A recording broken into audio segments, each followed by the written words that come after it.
Hello, my beautiful butter pecan, beige, brown, caramel, golden, mocha frappuccino, Filipino, Blasian, mulatto, red bone, yellow bone, Afro Latina, Caribbean, Puerto Rican, Dominican, Guyanese, Creole, mixed race, exotical. Welcome to the Pretty Girl Club. Welcome to the Exoticals United community. If you are new here, we are the Exoticals United community. We are a unified group of beautiful women with different hair textures, eye colors, skin tones, and ethnicities who have decided to come together. I recently heard someone use the term EGTOW, which stands for Exoticals Going Their Own Way, and so that's the term I'm going to be using here. This is the EGTOW movement. That is a movement where us Exoticals, we have decided to separate ourselves from the negativity that is going on in the social media world right now. Exoticals are a community of beautiful, multiracial Black women of all shades who recognize that we are not a monolith. Black people get to have their own space, white people get to have their own space, Asians get to have their own space, so why can't we as multiracial Black people have our own space to express our issues, uplift ourselves, and find healing? There's room for everyone at the table, so why not us? You may be asking yourself, how do I know if I'm an exotical? Well, have you ever been treated differently in the Black community? Have you ever been told that you're not Black enough or that you are benefiting from things like featureism, texturism, or colorism? Have you experienced jealousy and hatred due to the fact that you are preferred by men? Have people pointed out that you look different due to things like your facial features, skin tone, eye color, or hair texture? In fact, does your phenotype match anyone in these photos? If so, you're definitely an exotical. Here on this channel, we in the multiracial Black community have decided that we are no longer tolerating any bullying, gaslighting, or identity policing. So, if you came on this channel to troll, you will face the wrath of the Pretty Girl Army. The Pretty Girl Army is a group of members in the exotical community who will not tolerate any disrespect to our racial backgrounds or our phenotypes. So, if you troll us in the comments section with any racism, colorism, or identity policing, you will get trolled back. Anyway, welcome. So today I'm going to be talking about the colorism that our darker skinned mixed people face in the mixed race community. When I use the term mixed race on this channel, I am referring to anyone with 25% or more non-Black ancestry. If you are not mixed, or you don't believe in DNA tests, or you were adopted and you don't know who your parents are, but you have an exotical phenotype, you may be able to still relate to some of the things that I'm saying in these videos. When I use the term exotical phenotype, I am referring to women in the Black community who possess any of these features. You don't have to have all of these things, but if you have at least one of these features, you may be considered a threat to other women who may feel like you are being chosen over them. An exotical is someone who possesses a mix of both African and non-African features. When I speak of African features, I am referring to dark skin, a broad nose, full lips, and African textured hair. Anything less is due to racial mixing. We in the mixed community need to give unambiguous Black women the space that belongs to them and create our own space where we can celebrate all of our beautiful phenotypes. I've noticed that there's this stereotype that being mixed means 50% white and white passing. Insert picture of Meghan Markle. We don't all look like this. And I've noticed that if you happen to be a predominantly Black mixed person, or you look more African American, sometimes women who are jealous crybabies will try to troll and say things like, "You're too dark to be mixed," or "You don't even look mixed," or "My cousin's sister's neighbor's brother is lighter than you." And that, my friend, is colorism. When we give people a pass into the mixed race community for being light-skinned, but then we reject people because they're too dark, you're being a colorist. And I'm tired of the hypocrisy. Not all mixed race people are white passing. When you are mixed, you can come out very pale or you can come out a little darker. Why is it that every other community gets to celebrate their diversity, but when it comes to the mixed communities, suddenly we want to police people? In the white community, they have white people who are extremely pale, and then they have white people who are more tan. But they don't tell white girls, "Oh, you're too dark to be white. You are no longer a white woman. You are now an unambiguous Black woman." I don't see people policing Ariana Grande and saying that, "Oh, Ariana Grande is no longer Italian because her skin is a little bit too dark, so now she's Black. She's just Black." No, people don't do that. You know why? Because it doesn't make any sense. So why is it that when it comes to mixed people who are a little bit darker, suddenly they're no longer mixed due to their skin tone? So let's go ahead and talk about that. In the Black community, they have no problem using terms like brown or dark skinned, but in the mixed communities, suddenly you have to look like this or you're not mixed? That is completely false. And here in the Exoticals community, we celebrate multiracial Black women of all shades. I'm going to use Justine Skye as an example. I have seen women on social media getting upset when people call Justine Skye mixed. And I've witnessed this with darker skinned mixed women in my own family. When they say they're mixed race, sometimes monoracial people who are not mixed get upset. And I don't understand why people get so upset when someone identifies with their mixed race heritage. Just because a person admits that they're mixed, it doesn't mean that they hate their Blackness. Being mixed, it just means that you're more than one thing. So yes, we are Black, and we are also something else. That's all. And this is why we need to make our own YouTube channels and speak up for ourselves, because if we don't speak up, other people are going to speak for us. And that's where these stereotypes come from. It never goes well when we allow other people to decide our identities for us. White people came up with the one-drop rule and that failed. Black people sometimes judge us based on our skin tone, and that's not going very well. So why can't we decide for ourselves how we want to identify? I noticed that when it comes to the 75%, 25% mix, we will accept people into the mixed community who are 75% white and white passing, who are 75% white and 25% Black.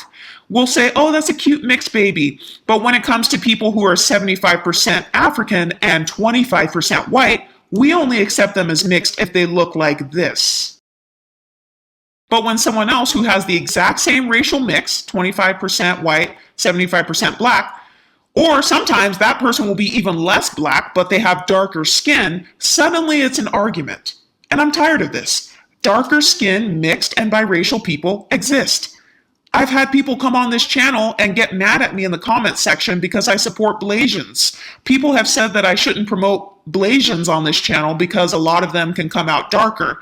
And those people who said that got blocked because I'm tired of other people always telling us, you're not Black enough, you're not white enough, you're too light-skinned to be mixed, you're too dark-skinned to be mixed. We can never catch a break. I see dark-skinned mixed women being bullied and being trolled and having other women hate on them all the time.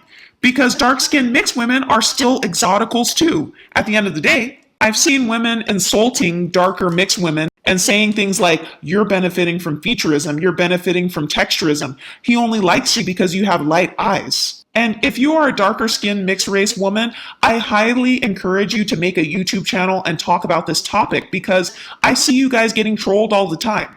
And also, dark-skinned mixed women are still pedestalized in the Black community and seen as a representation of dark-skinned beauty. A lot of people in the Black community won't admit that they don't have a beauty standard for a dark-skinned, unambiguous Black woman. And that's how much of a problem some of these people have with self-hate. They will use a dark-skinned mixed woman as their standard of dark-skinned beauty. But if they keep doing that, eventually those women like Ryan Destiny and Justine Skye are going to get accused of taking up space and erasing them. I've seen dark-skinned exoticals making videos about how men say that they are the preferred dark-skinned girl and how men have said comments like they only like dark-skinned girls with good hair. And that creates problems for mixed women because now these women are going to get unnecessary hate due to them being pedestalized over dark-skinned women who are not mixed. I've recently seen unambiguous Black women complaining online and withdrawing their support from darker-skinned exoticals because they feel like dark-skinned mixed women are not an accurate representation of them. And that's fine. I don't think mixed women should be taking up spaces that were created for an unambiguous Black woman. I think we should create our own spaces. There's a lot of ignorance when it comes to mixed race people, and it's because us mixed people were not speaking up for ourselves and talking about our experiences. There are not enough dark-skinned mixed women speaking up and talking about their own experiences, and so their identity is getting erased. They're getting thrown into a box with unambiguous Black women, when in reality, some of these women are mixed. It's the elephant in the room that no one wants to talk about. And that's why I freely post exoticals of all different phenotypes on this channel, because yes, we have diversity within our own community just like anyone else. Mixed people don't like being stereotyped either. Why is it that you can't stereotype white people because you'll get trolled? You can't stereotype Black people, but when it comes to us mixed people, when it comes to the ones who are in between, People can freely stereotype us. People can say what they want about us. They can say we're too dark to be mixed. We're too light to be mixed. We have no melanin. We're going to age badly. We're not black enough. We're not white enough. People get away with saying these things because we in the mixed community don't speak up. We don't talk about our experiences. We let everyone silence us all the time. And I think that when it comes to darker skinned mixed women, a lot of them have been bullied just like the rest of us and told to pick a side. And that because they're darker, they're automatically on the black side. Dark-skinned mixed women can go through an identity crisis just like the rest of us mixed people. So no, I will never erase their identities because they're a part of my own community. I as a mixed person know what it's like to not be heard. I know what it's like to not have anyone listen to my side of the story. I know what it's like to be stereotyped, and dark-skinned mixed women have experienced that as well. There are other mixes besides one black parent and one white parent. Some of us have a black parent and a biracial parent. Some of us have 2 biracial parents. Some of us have 2 biracial parents and 4 biracial grandparents. Some of us have a black parent and an Asian parent, or a Blasian parent, or anything in between. There is more than one way to be mixed. We are not a monolith. We come in all shapes, sizes, and colors. Some of us are brown, some of us are pale, some have curly hair, some have wavy hair. But just because you're dark-skinned doesn't mean that your own parents don't exist. And also, I've noticed that there's this stereotype that mixed people can't go out in the sun and get a tan. Our skin tones can change throughout the year just like anyone else's. Brown-skinned people can get tans too. In some photos they look darker, in some photos they look lighter, and that's totally normal. We're not putting ourselves on a pedestal or trying to say that we're better than anyone. We're just being honest about where we come from, and we shouldn't be shamed for that. So if a person has a deeper complexion or they happen to have 4C hair or a wide nose, that doesn't suddenly make them not mixed. Not all of us are white passing and not all of us are 50% white. I'm not even 50% white myself. So if I believed in that stereotype that all mixed people are white passing and have a full-blooded white parent, then I would have to delete my own channel. If you're mixed, period. No one can control how you see yourself. And to pretend like your own parents or grandparents don't exist is straight up disrespectful. And this is why I sometimes get annoyed with some of these colorism channels because some of them are obsessed with skin tone. They act like your skin tone defines everything about you and that it defines your whole life, and it doesn't. It's just a part of you. And if someone judges your entire character based on the color of your skin, you shouldn't have them in your life anyway. Mixed people don't all look alike. We don't all have the same hair texture or facial features, and the reason that some of these other mixed YouTubers haven't picked up any steam is because they're leaving out mixed people who aren't light-skinned. Not every mixed person is light-skinned. And by leaving out mixed people who are not light-skinned, you're leaving out probably about 75% of mixed people. So your movement is never going to work because you're no different than these other people who are trying to erase our identities. Mixed race people are multifaceted and diverse, just like any other group of people. What brings us together is that we are all a blend of 2 or 3 or 4 or even 5 races of people. And on this channel, what brings us together is our blackness as well. So stop policing people's identities. Stop telling people they're too dark or their hair is too nappy or their lips are too big. When I look at mixed race activism groups online, they have a space for anyone who is 25% or more of another race. They don't say, oh, but if you're dark-skinned, you don't count. No, skin tone is subjective. You can argue all day about skin tone, but you can't argue with DNA. You can't argue with who that person's parents or grandparents are. You literally have the blood of another race running through your veins, but you're going to allow someone to discredit you because of your skin tone? I think Ryan Destiny's mom is what, a biracial or a mixed race Latina? So Ryan Destiny literally came out of the womb of a woman who has 50% white blood running through her veins and keeping her alive. But we're going to allow something as trivial as a skin tone to determine her identity? That is so silly to me. Anyway, are you a mixed race person of a darker complexion? What has your experience been like? Let me know in the comment section.